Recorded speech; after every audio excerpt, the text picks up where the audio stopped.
Kaya pala tuwing maga nawawala yung itik na isa. Dito siya nangingitlog. Aba dami na. Dami siya nga itlog.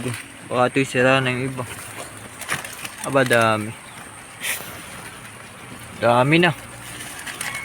2, 4, 6, 8, 10, 12, 13 piraso.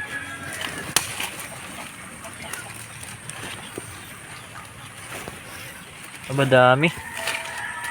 Sira na yung iba oh. Dami na. Sira na.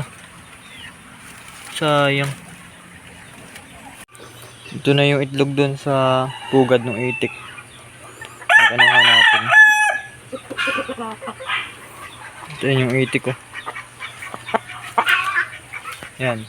Yung lugong yan. Kaya pala laging wala. Nag-itlog ng napakarami. Sira na tuloy, bulok na.